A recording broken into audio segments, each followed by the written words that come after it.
PSI Savita ಅವರು, madam ನಿಮಗೆ ಏನು ಆಡಳಿತದಲ್ಲಿ ಯಾವುದೇ ಲೋಪಗಳು ಕಂಡ್ರೂ ನೀವು ಯಾವುದೇ ಪ್ರಭಾವಿಗಳಿಗೆ ಬೆದರಿಕೆಗಳಿಗೆ ನೀವು ಏನು ನೋವನ್ನು ಅನುಭವಿಸ್ತಾ ಇದ್ರು, ದಯಮಾಡಿ KRS ಪಕ್ಷ ನಿಮ್ಮ ಪರವಾಗಿ ನಿಲ್ಲುತ್ತೆ. ಯಾವುದೇ ರೀತಿ ಅಂಜಿಕೆ ಬೇಡ, ಹೆದರಿಕೆ ಬೇಡ, ಯಾರ ಪ್ರಭಾವಿಗಳ ಭಯವೂ ನಿಮಗೆ ಬೇಡ. KRS ಪಕ್ಷ ನಿಮ್ಮ ಪರವಾಗಿ ನಿರಂತರವಾಗಿ ನಿಲ್ಲುತ್ತೆ. ಎಲ್ರಿಗೂ ನಮಸ್ಕಾರ. ನಾನು ಪ್ರಮೋದ್ ಎಸ್, KRS ಪಕ್ಷದ ರಾಜ್ಯ ಯುವ ಘಟಕದ ಕಾರ್ಯದರ್ಶಿ. ಹಾಗೆ ನನ್ನ ಜೊತೆಲಿ ಮಂಡ್ಯ ಜಿಲ್ಲಾ ಅಧ್ಯಕ್ಷರಾದಂಥ ಮಲ್ಲೇಶ್ ಅವರಿದ್ದಾರೆ, ಹಾಗೂ ಮಲ್ಲೇಶ್ ಮಂಡ್ಯ ತಾಲೂಕು ಕಾರ್ಯದರ್ಶಿ ಅವರಿದ್ದಾರೆ, ಮತ್ತು ಅಸ್ಲಾಂ ಅಂತೇಳಿ KRS ಪಕ್ಷದ ಸೈನಿಕರು ನಮ್ಮ ಜೊತೆಲಿದ್ದಾರೆ. ಮತ್ತು ವಿಡಿಯೋ ಮಾಡ್ತಾ ಇರುವಂಥವರು ರಾಜ್ಯ ಸಂಘಟನಾ ಕಾರ್ಯದರ್ಶಿ ಅರುಣ್ ಕುಮಾರ್ ಅವರು ಸಹ ನಮ್ಮ ಜೊತೆಗಿದ್ದಾರೆ. ಇವತ್ತು ನಾವು ಬಂದಿರುವಂಥದ್ದು ಮಂಡ್ಯ ಜಿಲ್ಲೆಯ ಪೊಲೀಸ್ ವರಿಷ್ಠಾಧಿಕಾರಿಗಳ ಕಚೇರಿಗೆ ನಾವು ಬಂದಿದ್ದೀವಿ. ವಿಚಾರ ಏನು ಅಂತಂದರೆ, ಇದು ಅತ್ಯಂತ ಗಂಭೀರವಾದ ಘಟನೆಯ ಬಗ್ಗೆ KRS ಪಕ್ಷ ಏನು ಧ್ವನಿ ಮಾಡಬೇಕು, ನೊಂದವರ ಪರವಾಗಿ ನಿಲ್ಲಬೇಕು ಅಂತೇಳಿ ನಾವಿವತ್ತು ಬಂದಿದ್ದೀವಿ. ನಿಮಗೆಲ್ಲ ಗೊತ್ತಿರುವ ಹಾಗೆ KRS ಪಕ್ಷ ಇವತ್ತು ರಾಜ್ಯಾದ್ಯಂತ ನಿಮಗೆಲ್ಲ ಗೊತ್ತಿರೋ ಹಾಗೆ ಸಾರ್ವಜನಿಕರ ಧ್ವನಿಯಾಗಿ ಇಷ್ಟು ದಿವಸ ಬರ್ತಿತ್ತು. ಆದರೆ ಏನು ಸಾರ್ವಜನಿಕರ ನೊಂದವರ ಪರವಾಗಿ KRS ಪಕ್ಷದ ಆ ಒಂದು ಆಳವನ್ನು ಅರ್ಥಾಗ ಅಲ್ಲಿ ಏನು ಅಧಿಕಾರಿಗಳ ಪರವಾಗಿಯೂ ಸಹ ನಾವು ಹೋರಾಟ ಮಾಡ್ತಾ ಇದ್ದಂಥದ್ದು. ಇವತ್ತು ಅದೇ ರೀತಿಯಲ್ಲಿ KRS ಪಕ್ಷ ಮಂಡ್ಯದ ಏನು SP ಕಚೇರಿಯವರ ಬಳಿ ಬಂದಿರುವಂಥದ್ದು ಪೊಲೀಸರ ಪರವಾಗಿಯೇ, ಪೊಲೀಸರ ಧ್ವನಿಯಾಗಿಯೇ KRS ಪಕ್ಷ ನಿಲ್ಲಬೇಕು, ನೊಂದ ಪೊಲೀಸರ ಪರವಾಗಿಯೇ ಅವ್ರಿಗೆ ಹಕ್ಕನ್ನು ಏನು ಅವ್ರಿಗಾಗಿರುವಂಥ ಅನ್ಯಾಯವನ್ನು ಖಂಡಿಸಿ ಅವ್ರಿಗೆ ನ್ಯಾಯ ಒದಗಿಸ್ಕೊಡ್ಬೇಕು ಅನ್ನೋ ಒಂದು ದೃಷ್ಟಿಯನ್ನು ಇಟ್ಕೊಂಡು KRS ಪಕ್ಷ ಇವತ್ತು ಇಲ್ಲಿಗೆ ಬಂದಿದೆ. ಏನು ವಿಚಾರ, ಏನು ಘಟನೆ ಅಂತಂದರೆ ನಿಮಗೆಲ್ಲ ಗೊತ್ತೇ ಇದೆ. ಇಲ್ಲಿ ಮಂಡ್ಯದ ಒಬ್ಬರು ಮಹಿಳಾ PSI ಶ್ರೀರಂಗಪಟ್ಟಣ ವ್ಯಾಪ್ತಿಯಲ್ಲಿರುವಂಥ ಒಂದು ಏನು ದೇವಸ್ಥಾನ, ಆರತಿ ಉಕ್ಕಡ ದೇವಸ್ಥಾನಕ್ಕೆ ಒಬ್ಬರು ಪ್ರಭಾವಿ ಮಗಳು, ಏನು ತುಮಕೂರು ಗ್ರಾಮಾಂತರ ಶಾಸಕರು ಏನಿದ್ದಾರೆ ಬಿ ಸುರೇಶ್ ಗೌಡರು, ಅವರ ಮಗಳು ಐಶ್ವರ್ಯ ಅನ್ನುವಂಥವ್ರು ಅಲ್ಲಿ ದೇವರ ದರ್ಶನ ಪಡೆಯಕ್ಕೆ ಬಂದಂಥ ಸಂದರ್ಭದಲ್ಲಿ ಇಲ್ಲಿಯ ಏನು PSI ಈ ಮಹಿಳೆಗೂ ಮತ್ತು ಆ ಪ್ರಭಾವಿ ಮಗಳಿಗೂ ಏನೆಲ್ಲ ರೀತಿ ಚರ್ಚೆಗಳು ನಡೆದುವೋ ಅದು ನಮಗೆ ಗೊತ್ತಿಲ್ಲ. ಆದರೆ ಏನು ವರದಿಗಳಲ್ಲಿ, ಪತ್ರಿಕೆ ವರದಿ ಆಗಿರ್ಬೋದು, ಮಾಧ್ಯಮಗಳಲ್ಲಿ ನಾವೆಲ್ಲ ಗಮನಿಸ್ತಾ ಇದ್ದೀವಿ, ಇವರು ಪ್ರಭಾವಿ ರಾಜಕಾರಣಿಯ ಮಗಳು ಮಂಡ್ಯದ ಶ್ರೀರಂಗಪಟ್ಟಣ ವ್ಯಾಪ್ತಿಯಲ್ಲಿರುವಂಥ PSI ಮಹಿಳೆಯ ಮೇಲೆ ಹಲ್ಲೆ ಮಾಡಿದ್ದಾರೆ ಅನ್ನುವಂಥದ್ದು ಎಲ್ಲನೂ ಮಾಧ್ಯಮದ ಮೂಲಕ ವರದಿ ಆಗ್ತಾ ಇದೆ. ಇದು ನಮ್ಮ ಪ್ರಶ್ನೆ. ಜನಸಾಮಾನ್ಯರಿಗೆ ಒಂದು ರೀತಿಯಲ್ಲಿ ಕಾನೂನುಗಳು ಏನು ಅನ್ಯಾಯ ಆದ ತಕ್ಷಣ, ಯಾವುದೋ ಒಂದು ಅಧಿಕಾರಿಗಳಿಗೆ ಪ್ರಶ್ನೆ ಮಾಡಿದ ತಕ್ಷಣ ಅಲ್ಲಿ ಅಧಿಕಾರಿಗಳ ಒಂದು ಪೌರುಷ ಸಾರ್ವಜನಿಕರ ಮೇಲೆ, ಅಸಹಾಯಕರ ಮೇಲೆ ಎದ್ದು ತೋರಿಸ್ಬಿಡುತ್ತೆ ಆ ಕ್ಷಣದಲ್ಲೇ. ಆದರೆ ಇಲ್ಲಿ ಒಬ್ಬರು ಪ್ರಭಾವಿ ರಾಜಕೀಯ ವ್ಯಕ್ತಿಯ ಮಗಳು ಒಂದು ಮಾತ್ರಕ್ಕೆ ಏನು ಪೊಲೀಸ್ನವ್ರ ಮೇಲೆ ಹಲ್ಲೆ ಮಾಡಿರುವಂಥ ಆ ಒಂದು ಮಹಿಳೆಯನ್ನು ಇನ್ನೂ ಬಂಧಿಸಿಲ್ಲ. ಅದು ಯಾವ ಕಾರಣಕ್ಕೆ ಅಂದರೆ ಆಡಳಿತ ಏನಾದ್ರು ವಿಫಲ ಆಗ್ತಿದೆಯಾ ಇಲ್ಲಿ?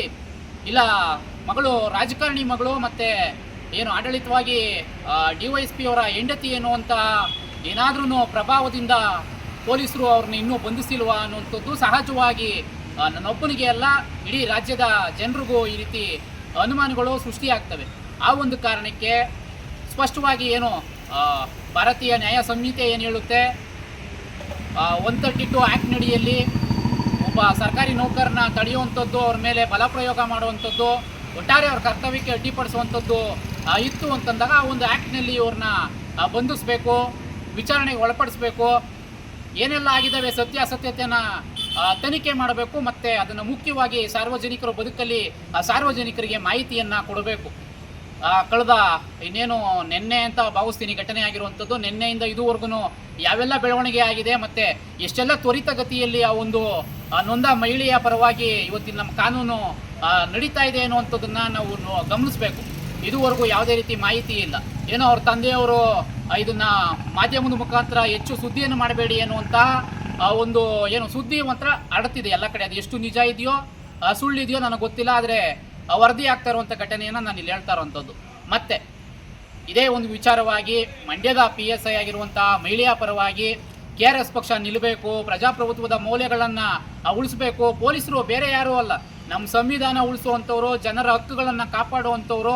ಅಂಥವ್ರಿಗೆ ಇವತ್ತು ಯಾರೋ ರಾಜಕಾರಣಿ ಮಕ್ಕಳುಗಳಿಂದ ಈ ರೀತಿ ಹಲ್ಲೆಗಳಾಗ್ತಾ ಇದ್ದಾವೆ, ಅವ್ರುಗಳಿಂದ ಶೋಷಣೆಗಳಾಗ್ತಾ ಇದ್ದಾವೆ ಅಂತ ಸಂದರ್ಭದಲ್ಲಿ ಯಾರಾದರೂ ಒಬ್ಬರು ಧ್ವನಿ ಮಾಡಬೇಕಲ್ಲ. ಇವತ್ತು ರಾಜ್ಯದಲ್ಲಿ ವಿರೋಧ ಪಕ್ಷಗಳು ಧ್ವನಿ ಮಾಡ್ತಾವೋ, ಬೇರೆ ಬೇರೆ ಯಾರೆಲ್ಲ ಮುಖಂಡರುಗಳು ಇದ್ರ ಪರವಾಗಿ ಈ ನೊಂದ ಮಹಿಳೆಯ ಪರವಾಗಿ ಬಂದು ನಿಲ್ತಾರೋ ನಮಗೆ ಗೊತ್ತಿಲ್ಲ. ಆದರೆ KRS ಪಕ್ಷ ಮಾತ್ರ ಪ್ರಾಮಾಣಿಕವಾಗಿ ನಿರಂತರವಾಗಿ ನೊಂದವರ ಪರವಾಗಿ ನಿಲ್ತಾ ಇರುವಂಥ ಏಕೈಕ ಪಕ್ಷ ಆಗಿರೋ ಕಾರಣಕ್ಕೆ ನಾವು ಒಬ್ಬರೋ ಇಬ್ಬರೋ 3 ಜನ ನಾವು ಇಲ್ಲಿ ಯಾರು ಬಂದಿದ್ದೀವೋ ಇಷ್ಟೇ ಸಾಕು ಒಬ್ಬ ಮಹಿಳೆಯ ಪರವಾಗಿ ಧ್ವನಿ ಮಾಡೋದಕ್ಕೆ ಅನ್ನೋಂಥದ್ದನ್ನ ನಾವು ಸಾಕ್ಷಿ ಮಾಡಿಕೊಡ್ತಾ ಇದ್ದೀವಿ. ಮತ್ತೆ ಇದೇ ಸಂದರ್ಭದಲ್ಲಿ PSI ಸವಿತಾ ಅವರು, ಮೇಡಮ್, ನಿಮಗೆ ಏನು ಆಡಳಿತದಲ್ಲಿ ಯಾವುದೇ ಲೋಪಗಳು ಕಂಡ್ರೂ ನೀವು ಯಾವುದೇ ಪ್ರಭಾವಿಗಳಿಗೆ ಬೆದರಿಕೆಗಳಿಗೆ ನೀವು ಏನು ನೋವನ್ನು ಅನುಭವಿಸ್ತಾ ಇದ್ರು, ದಯಮಾಡಿ KRS ಪಕ್ಷ ನಿಮ್ಮ ಪರವಾಗಿ ನಿಲ್ಲುತ್ತೆ. ಯಾವುದೇ ರೀತಿ ಅಂಜಿಕೆ ಬೇಡ, ಹೆದರಿಕೆ ಬೇಡ, ಯಾರ ಪ್ರಭಾವಿಗಳ ಭಯವೂ ನಿಮಗೆ ಬೇಡ. KRS ಪಕ್ಷ ನಿಮ್ಮ ಪರವಾಗಿ ನಿರಂತರವಾಗಿ ನಿಲ್ಲುತ್ತೆ. ನಿಮಗೆ ನೀವೇನು ಆರೋಪಗಳನ್ನ ಮಾಡಿ ದೂರನ್ನ ನೀಡಿದ್ದೀರೋ ಆ ದೂರಿನ ಅನ್ವಯ ನಿಮಗೆ ಸರಿಯಾದ ರೀತಿಯಲ್ಲಿ ನ್ಯಾಯ ಒದಗಿಸ್ತಾ ಇಲ್ಲ ಆಡಳಿತ ಅಂತ ಏನಾದರೂ ನಿಮ್ಮ ಮನಸ್ಥಿತಿಯಲ್ಲಿ ಬಂತು ಅಂತಂದರೆ ನಮ್ಮ ಏನು ಮಂಡ್ಯ ಜಿಲ್ಲೆಯ ಪಕ್ಷದ ಕಚೇರಿ, KRS ಪಕ್ಷದ ಕಚೇರಿ ಏನು ಶಿವನಂಜಪ್ಪ ಪಾರ್ಕ್ ಮುಂಭಾಗದಲ್ಲಿ ಏನಿದೆ, ದಯಮಾಡಿ ಬನ್ನಿ. ಅಲ್ಲಿ ಬಂತು ಅಂದ್ರೂ ನಾವು ಯಾರೆಲ್ಲರೂ ನಂಬರ್ಗಳೂ ಇರುತ್ತೆ, ದಯಮಾಡಿ ಅದನ್ನು ಕಾಂಟ್ಯಾಕ್ಟ್ ಮಾಡಿ. ನಿಮ್ಮ ಪರವಾಗಿ ನಾವು ನಿಂತ್ಕೊಳ್ತೀವಿ, ನಿಮಗೆ ನ್ಯಾಯ ಸಿಗುವವರೆಗೂ ನಾವು ನಿಂತ್ಕೊಳ್ತೀವಿ. ಕೇವಲ ಇದೇನೋ PSI ಸವಿತಾ ಮೇಡಮ್ ಅವರಲ್ಲ, ಇದೇ ರೀತಿ ಯಾವುದೇ ಸರ್ಕಾರಿ ಅಧಿಕಾರಿಗಳು ಈ ರೀತಿ ಪ್ರಭಾವಿ ವ್ಯಕ್ತಿಗಳಿಂದ ಶೋಷಣೆಗೆ ಒಳಪಡ್ತಾ ಇದ್ರೆ ದಯಮಾಡಿ ನಮ್ಮ ಗಮನಕ್ಕೆ ತನ್ನಿ.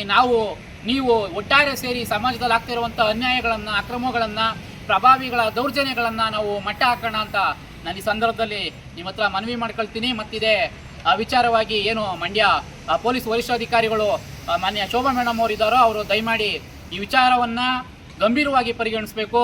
ಯಾವುದೋ ಒಬ್ಬ ರಾಜಕಾರಣಿಗಳ ಮಕ್ಕಳಿಂದ ಈ ರೀತಿ ಅಧಿಕಾರಿಗಳ ಮೇಲೆ ಬಲ ಪ್ರಯೋಗ ಆಗ್ತವೆ ಅಂತಂದಾಗ ಇದು ನಿಜಕ್ಕೂ ಇಡೀ ಆಡಳಿತ ವ್ಯವಸ್ಥೆ ತಲೆ ತಗ್ಗಿಸುವಂಥ ಕೆಲಸಗಳಿಗೆ ನಾವು ಮಾಡಬಾರ್ದು. ಕಾನೂನು ಎಲ್ರಿಗೂ ಸಮನಾಗಿದೆ ಅನ್ನುವಂಥದ್ದನ್ನು ನೀವು ಸಾಬೀತುಪಡಿಸ್ಬೇಕು. ಇವತ್ತು ಸ್ವತಂತ್ರ ದಿನಾಚರಣೆ ಏನು ನಾವೆಲ್ಲ ಆಶಿಸ್ತೀವಿ, ಎಲ್ರಿಗೂ ಸರ್ವರಿಗೂ ಸಮಾನವಾದದ್ದು ಕಾನೂನು ನಮ್ಮಲ್ಲಿರೋ ಅಂಥದ್ದು ಅಂತ. ಆ ರೀತಿ ನಿಜವಾಗ್ಲೂ ಕಾನೂನು ಎಲ್ರಿಗೂ ಒಂದೇ ಅನ್ನೋ ರೀತಿಲಿ ಇತ್ತು ಅಂತಂದರೆ ಯಾರೆಲ್ಲ ಅಧಿಕಾರಿಗಳನ್ನ ಪ್ರಶ್ನೆ ಮಾಡಿದ್ರೆ, ಇಲ್ಲ ಯಾರೆಲ್ಲ ರಾಜಕಾರಣಿಗಳ ಬಗ್ಗೆ ಸ್ವಲ್ಪ ಮಾತಾಡ್ಬಿಟ್ರೆ ಆ ಕ್ಷಣದಲ್ಲೇ ಸುಮೋಟೋ ಕೇಸ್ನು ದಾಖಲಿಸ್ಕೊಂಡು ನೀವು ಬಂದಿರುವಂಥ ಉದಾಹರಣೆಗಳಿದ್ದಾವೆ. ಕಳೆದ ಹಿಂದೆ 1 ತಿಂಗಳ ಹಿಂದೆನೇ ಬರೀ ಒಂದು ಯಾವುದೋ ಕಮೆಂಟ್ಗೆ ನೀವು ಸುಮೋಟೋ ಕೇಸ್ ದಾಖಲಿಸ್ಕೊಂಡು ಬಂದು ಅವ್ರನ್ನ ಒಳಗಾಕೊಂಡಿದ್ರಿ. ಇದೇ ರೀತಿಲಿ ಕಾನೂನಿನ ಚೌಕಟ್ಟಿನಲ್ಲಿ ಕೆಲಸ ಮಾಡುವಂಥವ್ರು, ಈ ಹೆಣ್ಣು ಮಗಳಿಗೆ ರಕ್ಷಣೆಯನ್ನು ನೀವು ಒದಗಿಸ್ಬೇಕಾಗಿರುವಂಥವ್ರು, ಪ್ರಜಾಪ್ರಭುತ್ವದ ಮೌಲ್ಯಗಳನ್ನು ಉಳಿಸ್ಬೇಕಾಗಿರುವಂಥವ್ರು, ನೀವು ದಯಮಾಡಿ ಇವರು ವಿರುದ್ಧವಾಗಿ ನೀವು ಕಠಿಣ ಕ್ರಮವನ್ನು ತಗೊಳ್ಬೇಕು, ಮತ್ತು ಬಂಧಿಸಬೇಕು, ಆದಷ್ಟು ಬೇಗ ಬಂಧಿಸಬೇಕು. ಏನು ಹಣದ ದರ್ಪವೋ ಅಧಿಕಾರದ ದರ್ಪದೋ ಆ ಮದದಲ್ಲಿ ಮೆರಿತಾ ಇರುವಂಥವ್ರಿಗೆ ಕಾನೂನಿನ ಆ ಬುದ್ಧಿಯನ್ನು ನೀವು ಕಲಿಸ್ಬೇಕು ಅಂತ ನಾನು ಈ ಸಂದರ್ಭದಲ್ಲಿ ಕೇಳ್ತೀನಿ. ನಮಸ್ಕಾರ.